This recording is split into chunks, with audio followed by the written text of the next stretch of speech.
চলে যাব আজারবাইজানের বাকুতে, যেখানে 29তম কপ সম্মেলনের দ্বিতীয় দিনে অন্তর্বর্তী সরকারের প্রধান উপদেষ্টা ডক্টর মোহাম্মদ ইউনূসের বক্তব্য দেওয়ার কথা রয়েছে। সেখানকার জলবায়ু সম্মেলনের আরো খবর নিয়ে সহকর্মী হাবিব রহমান আমাদের সাথে যুক্ত হচ্ছেন আজারবাইজান থেকে। হাবিব, কপ সম্মেলনের প্রধান উপদেষ্টার কোন বিষয়গুলো তুলে ধরার কথা তার বক্তব্যে?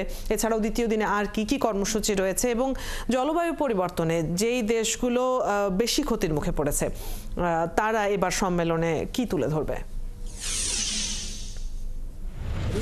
আজকে জলবায়ু সম্মেলনে যোগ দিয়েছেন বাংলাদেশের তিনি বাংলাদেশের যে প্রেক্ষাপট, সেই প্রেক্ষাপট গুলো তুলে ধরবেন। মূলত তার তিনটি বিষয় রয়েছে, সেটা হলো জিরো নেট কার্বন, এই বিষয়টি নিয়ে তিনি সবচেয়ে বেশি কথা বলবেন বলে আমরা জেনেছি, এবং তিনি সারা বিশ্বেই জিরো কার্বন নিঃসরণের ক্ষেত্রে কাজ করে এসেছিলেন এবং বিভিন্ন যে সেমিনার বক্তব্য রয়েছে সেখানে তিনি কিন্তু এই বিষয়গুলো নিয়ে কথা বলছেন। এবং আজকে এখানে জিরো কার্বনের বিষয়টি কিন্তু তুলে ধরার কথা রয়েছে, যে সারা পৃথিবীতে যেভাবে কার্বন নিঃসরণ করা হচ্ছে সেখান থেকে সরে এসে সবাইকে জিরো কার্বনে যেতে হবে এবং রিনিউয়েবল এনার্জিতে যাওয়ার বিষয়গুলো নিয়ে তিনি কথা বলবেন বলে আমরা জেনেছি। এবং পাশাপাশি সারা বিশ্ব যেভাবে পৃথিবীকে ধ্বংস করছে, সেক্ষেত্রে ক্ষতিগ্রস্ত দেশগুলোকে যে অর্থ দেওয়ার কথা রয়েছে সেই অর্থ এখন পর্যন্ত দেওয়া হচ্ছে না। কিছু লোন এবং কিছু সহায়তা পাওয়া গেছে বাংলাদেশের দিয়েছে বাংলাদেশের বিভিন্ন দেশকে, যেটি আসলে যথেষ্ট না। সেই বিষয়ে নিয়েও কথা বলবেন বলে আমরা জেনেছি।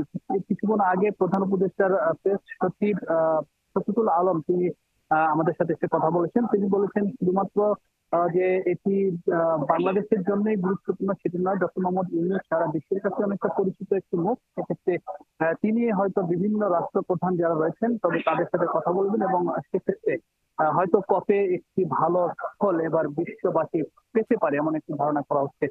তবে একটি বিষয় বলে রাখি, এবার কপ আসলে প্রেসিডেন্টদের কপ হয় প্রতি বছর, অর্থাৎ বিশ্বের সব কটি দেশের কিন্তু এই কপ গুলোতে অংশ নেয়। তবে এবার একটু ব্যতিক্রম, সেটি হলো যে যুক্তরাষ্ট্রের প্রেসিডেন্ট তিনি কিন্তু এবার কপে অংশ নিচ্ছেন না। যে বড় বড় রাষ্ট্রগুলো তার মধ্যে যুক্তরাষ্ট্র একটি, চীনের প্রেসিডেন্ট অংশ নিচ্ছেন না এবার এই জলবায়ু সম্মেলনে। পাশাপাশি রাশিয়ার প্রেসিডেন্টও অংশ নিচ্ছেন না, কানাডার প্রেসিডেন্ট অংশ নিচ্ছেন না, অস্ট্রেলিয়ার প্রেসিডেন্ট অংশ নিচ্ছেন না। অর্থাৎ বড় বড় দেশগুলো যারা আসলে এই যে কার্বন নিঃসরণের ক্ষেত্রে সবচেয়ে দায়ী দেশগুলো, সেই দায়ী দেশগুলোর প্রধান যারা, তারা এবার কপে অংশ নিচ্ছে। আগে এবার কপ কিন্তু অনেকটা দোদুল্যমান অবস্থা রয়েছে। যদিও বলা হয়েছে এবারের কপ ফাইন্যান্স কপ, অর্থাৎ অর্থ সহায়তার ক্ষেত্রে কিভাবে বিভিন্ন রাষ্ট্র কাজ করবে সেই বিষয়গুলো নিয়ে কথা হচ্ছে। সেক্ষেত্রে যেটি আমরা আসলে দেখছি অনেকটা দোদুল্যমান অবস্থা রয়েছে। বিশ্ব নেতারা, বড় বড় দেশগুলোর রাষ্ট্রপ্রধানরা অংশ না নেওয়ার কারণে দেখা যাক আসলে কপ সম্মেলনের। আমরা নিশ্চয়ই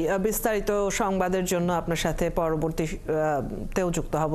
ধন্যবাদ আমাদের সাথে যুক্ত হবার জন্য। দর্শক, জলবায়ু সম্মেলনের খবর নিয়ে আজারবাইজান থেকে সহকর্মী হাবিব রহমান যুক্ত ছিলেন এতক্ষণ।